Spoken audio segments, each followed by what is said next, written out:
It's something deep, deep down inside. Tell me I need it, and I need it now. What's up, everybody? This is Turn On Toronto, the show where we bring you face to face with the faces of the city. And right now, I am with SANS Magazine founder and creative director Mike Turnbull. How you doing, man? How you doing? Good, man. How you doing? It's good to see you, man. Yeah, good to see you too. Thanks for coming out. Oh, my pleasure, man. So let's talk SANS Magazine. Tell us the origin story of SANS Magazine. How did it come to be? A while back, I was doing a lot of design work, and I got doing editorial magazine layout, and I fell in love with it. It's like just the idea of like maximum readability on a single page, how to draw on your eye, and like how to lead a reader on from one point to another. You know, using major headlines and pull quotes to explain an entire story to somebody who doesn't have to read the whole article, but at the same time, you want to draw them in to actually feel like they've been part of something, right? I always love that like magazine culture, the idea that going back to like when I was in high school and Vice magazine came out, and it was just like the idea that you could talk a specific way, you could be a specific way. I could feel like I knew the people writing, and it was like I was part of a culture that I find just kind of non-existent anymore. These days, magazines are all focused on extreme specifics, like only tech, or like only phones, or only video games. And now I feel like we're missing like the people element, the human element. Yeah, 100%. And like after doing all this layout, I was like, man, you know what? I really want to do this. This is something I want to do. But print is crazy. Like, there's no reason we should be producing print anymore, especially when we're moving on to tablet culture, right?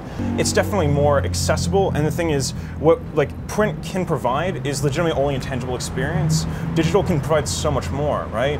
And the thing is, right now, digital can be almost free, I mean, you use advertising to subsidize costs, but for the most part, anybody can read, anybody can check it out. The barrier to entry is super low. And the thing is, now you can open up to a whole new audience who wasn't maybe potentially available before, that wouldn't have picked up that thing in the magazine slot in the aisle, you know what I mean? You have now the ability to bring in people that would have never even looked at this stuff before. So it's a cool opportunity. And why is it called SANS?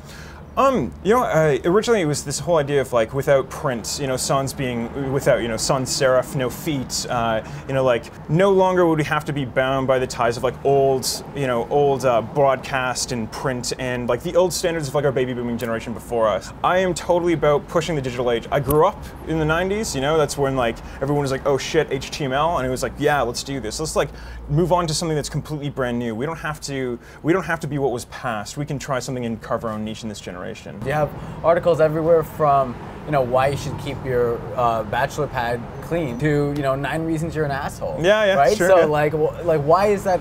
Could you get away with that in print? For sure you could. Getting advertising for it, probably not. You mentioned lifestyle, pop culture, sex.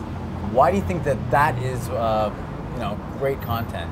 Why do you think? It's a human element, right? It's hard enough for anybody to just find you, and for what reason? What can I provide as a little tiny guy that any other website can't provide for us? So I decided, you know what, generate my own content. Something that's wild, something that's different, something that's very out there. Plus, it's a unique market that is very undertapped. I mean, if you think about it, the amount of magazines that are with that kind of similar audience are things like Adbusters, Vice magazine, and Juxtapose, right? But most of these things, if you look at Adbusters and Juxtapose, they're also about art and graphic design, or they're about advertising, right? Right. There's nothing that's purely about just weird, strange, wild concepts for relationships, really strange like sex articles and stuff that isn't just purely sex or isn't just purely relationships, Like there's plenty of Cosmos and L's, and their content is just as crazy as ours. Right. But I mean, the difference is that they're fighting for a particular audience, and there's lots to go around. You're managing a team while also writing yourself. Yeah. What advice would you give to starting something like this?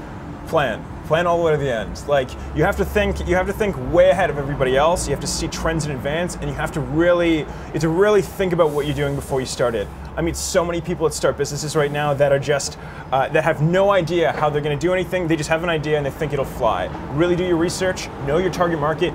Know your enemies. Right? You got to know exactly who you're going to talk to, how you're going to be different from everybody else. And truthfully, at the end of the day, when you're a business, you got to know how to generate money as well. You have to have passion first off, but you have to be intelligent too. There are plenty of businesses who've died under the heart of passion, right? You need something that is, you need to be intelligent, you have to plan all the way to the end of your, at least to the end of your year, you know, to really know what you're going to be doing for the next little while. Okay, let's talk a little bit about Toronto. Why should the rest of the world turn on Toronto? Why should people come here?